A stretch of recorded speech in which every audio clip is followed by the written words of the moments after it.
Hello friends, मैं हूं दीप और मैं आज आपके लिए फर्स्ट लेसन शुरू करने जा रही हूं। हमारा आज का फर्स्ट लेसन है इंडियन हिस्ट्री, भारतीय इतिहास।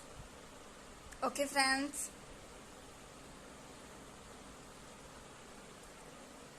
प्राचीन भारतीय इतिहास के स्रोत। प्राचीन भारतीय इतिहास के स्रोत अनेक और विविध प्रकार के हैं। हम उन्हें दो श्रेणियों में विभाजित कर सकते हैं, एक साहित्यिक और दूसरा प्राकृतिक। ठीक है फ्रेंड। साहित्यिक स्रोत हम सबसे पहले पढ़ेंगे। साहित्यिक स्रोत: ब्राह्मण साहित्य। वेद भारत के प्राचीनतम ग्रंथ है, जिसका संकलन करता महर्षि कृष्ण द्वैपायन वेद व्यास को माना जाता है। वेदों की संख्या 4 है। ओके फ्रेंड्स, वेदों की संख्या 4 है: Rigveda, Yajurveda, Samaveda and Atharvaveda. Okay friend, सबसे पहले हम पढ़ेंगे ऋग्वेद। ये प्राचीनतम वेद माना जाता है। इसमें कुल 10 मंडल तथा 1028 सूक्त हैं। इस वेद के पढ़ने वाले ऋषि को हेत कहते हैं। ऋग्वेद का पहला एवं 10वां मंडल सबसे अंत में जोड़ा गया है। ऋग्वेद के तीसरे मंडल में सूर्य देवता सवित्र को समर्पित प्रसिद्ध गायत्री मंत्र है। ठीक है फ्रेंड, आपको समझ में आ रहा है ना? ओके फ्रेंड,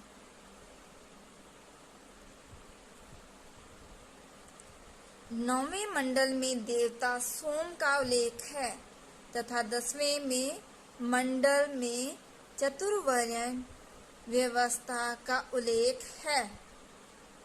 ओके फ्रेंड्स, आगे नोट है: यूनेस्को द्वारा ऋग्वेद की 30 पांडुलिपियों को UNESCO memory of world register में शामिल किया गया है। ओके फ्रेंड, ये नोट कर लो, ये इम्पोर्टेंट है। ठीक है, आगे हमारा आ गया यजुर्वेद। इसमें यज्ञों के नियमों या विधानों का संकलन मिलने के कारण इसे कर्मकांडीय वेद भी कहा जाता है। यजुर्वेद के 2 भाग हैं। कितने भाग हैं? 2 भाग हैं: शुक्ल यजुर्वेद एंड कृष्ण यजुर्वेद। शुक्ल यजुर्वेद केवल पद में है, जबकि कृष्ण यजुर्वेद गद्य एवं पद दोनों में है। ओके फ्रेंड्स,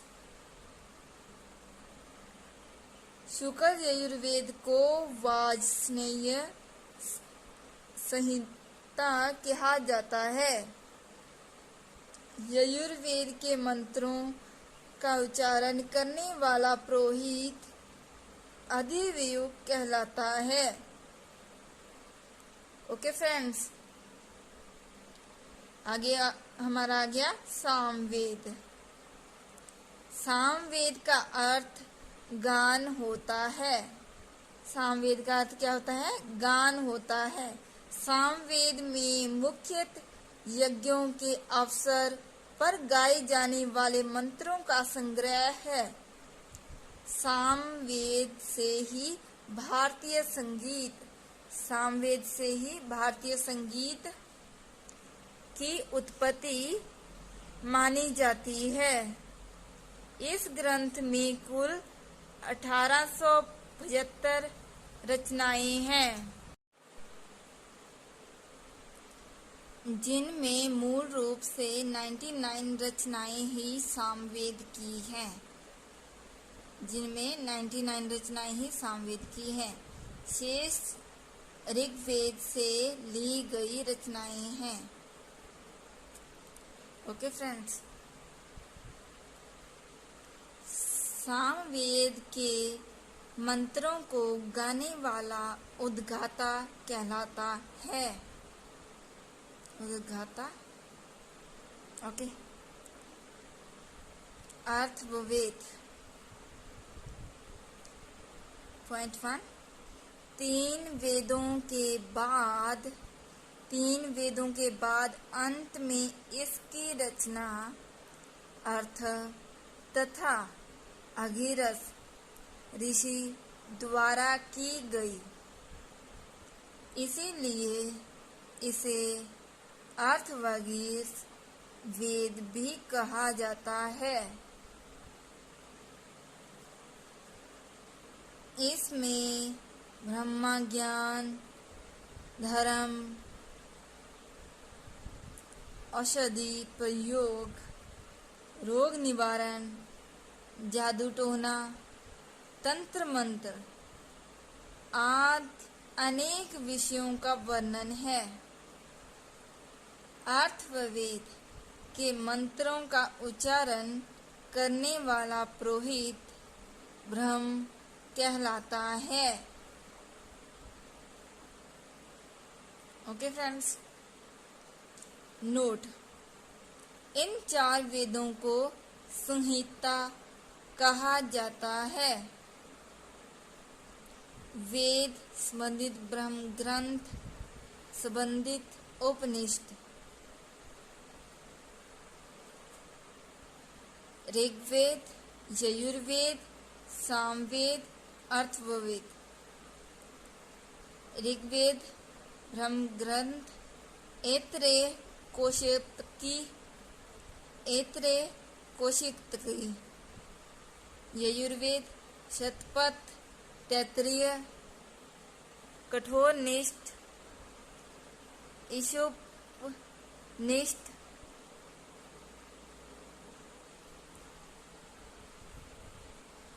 वैदारण्यक, श्वेतरोपनिषद, मैनात्रेयी आदि। सामवेद पंचविंश, पांडविंश, छांदोग्य, जैमिनीय। अर्थववेद गौप्त, मुंडकोपनिषद, मांडुक्योपनिषद, प्रश्नोपनिषद, वेदांग। वेदों को भली बात समझने के लिए 6 वेदांगों की रचना की गई। शिक्षा, ज्योतिष, कल्प, व्याकरण, नियुक्त, भाषा विज्ञान, छंद। ओके फ्रेंड्स, महाकाव्य। नेक्स्ट हमारा आ गया महाकाव्य। वैदिक साहित्य के बाद भारतीय साहित्य में महाकाव्यों का समय वैदिक साहित्य के बाद भारतीय साहित्य में महाकाव्यों का समय आता है। किसका समय आता है? महाकाव्यों का समय आता है। इसमें रामायण और महाभारत प्रमुख शामिल हैं। महाकाव्य में रामायण तथा महाभारत प्रमुख शामिल हैं।